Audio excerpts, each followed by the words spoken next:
వేడిగా ఉంది. జాగ్రత్త జాగ్రత్త, వేడిగా చాలా వేడిగా ఉంది. అన్ని పనులు నేనే చేసుకుంటాను.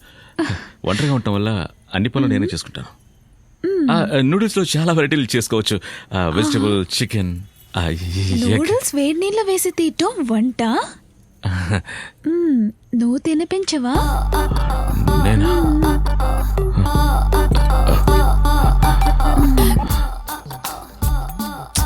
ఫోక్ గుచ్చుకుంటుంది, నోటితో తినిపించు.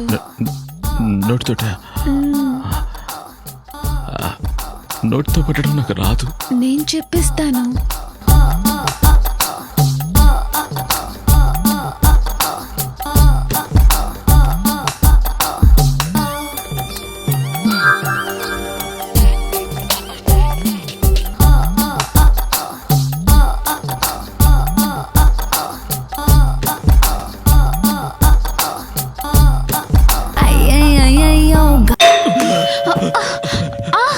సారీ, దెబ్బ తగిలిందా? ఈ టైంలో బెల్ ఎవరు కొడుతున్నారు? ఇది నీ ఇల్లు, నాకెలా తెలుస్తుంది? నువ్వు ఇక్కడే ఉండు, నువ్వు న్యూస్ చూస్తూ ఉంటూ, నేను ఇప్పుడే వచ్చేస్తాను. నేను సాంగ్స్ చూస్తాను లేపో.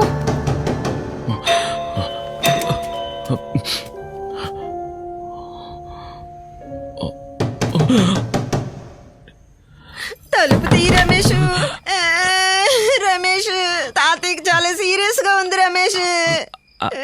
మా తాత ఇప్పుడు పోయాడు కదా? మీ తాతయ్య కాదు, ఈ బిల్డింగ్ తాతయ్య, నా మామగారు గుండె నొప్పితో తల్లడిల్లిపోతున్నారు. సమయానికి ఆయన కూడా లేరు, నువ్వే హాస్పిటల్ కి తీసుకెళ్ళాలయ్యా. నేనా? అవును, నీ దగ్గర కదా బండి ఉంది. ఏది జరగకముందే నువ్వు త్వరగా రా రమేష్. అక్క, కావాలంటే మీకు బండి తాళాలు ఇస్తాను, మీరు వెళ్ళి మోహన్కి ఇవ్వండి, వాడు బండి బాగా డ్రైవ్ చేస్తాడు. మోహన? ఆయనకి పగలే పశువులు కనపడవు కదా, రివర్స్ చేయడం చేతగాక మన కాంపౌండ్ వాళ్ళని 4 సార్లు పడగొట్టేశారు. హార్ట్ అటాక్ తో పోవలసిన మా మామగారిని యాక్సిడెంట్ లో పోయేలా చేయకు రమేష్. త్వరగా రామయ్యా. పైన రాజమావ చాలా బాగా డ్రైవ్ చేస్తాడు. అజిత్ కూడా చాలా బాగా డ్రైవ్ చేస్తాడు. మనం రేస్ గారు నడపడానికి మనిషిని ఎత్తుకుతున్నావా? హాస్పిటల్కి వెళ్ళడానికి మనిషి కావాలంటున్నాను. ఆయన బండి రిపేర్ అయ్యా. అంబులెన్స్ కి, కాల్ టాక్సీకి అందరికీ ఫోన్ చేశాను, ఎవరూ రానంటున్నారు.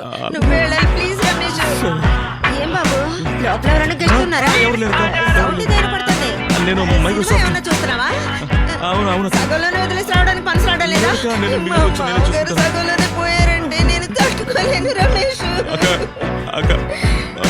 మీరు ముందు వెళ్తూ ఉండండి, నేను మీ వెనకే వచ్చేస్తాను. వస్తావా? మరేంటి అలాగే నిలబడ్డావు? నువ్వు చాలా అందంగా ఉన్నావు రా బాబు. ఆయన ఆల్రెడీ రెడీగానే ఉన్నారు. మా మామగారు పైకి పోయేలోగా నువ్వు కిందకి దిగవయ్యా. ఎప్పటికి ముందు నువ్వు వచ్చావంటే ఏదో ఒక హాస్పిటల్కి తీసుకెళ్ళి వచ్చేస్తావా?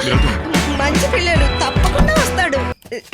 సరైన సమయానికి లిఫ్ట్ కూడా పనిచేయట్లేదు. లోపల ఏం చూస్తున్నాడు ఏంటో అంత కంగారు పడిపోతున్నాడు. కింద అపార్ట్మెంట్ లో ఉన్న తాతగారికి హార్ట్ అటాక్ సీరియస్ గా ఉందంట. దానికి నేనేం చేయాలి? ఈ అపార్ట్మెంట్ లో ఇంకెవరూ లేరు, నా దగ్గర ఒక బండి ఉంది. ఈ టైంలో నిన్ను పిలిపించుకున్నానే. నువ్వు పంచి ఒక్క నిమిషం.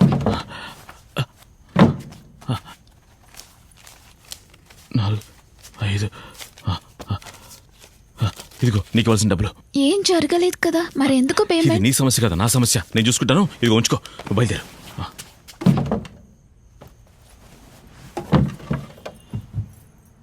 నిన్ను చూస్తే జాలేస్తుంది. నిజంగా నేను వెళ్ళనా? నువ్వు బయలుదేరు ముందు.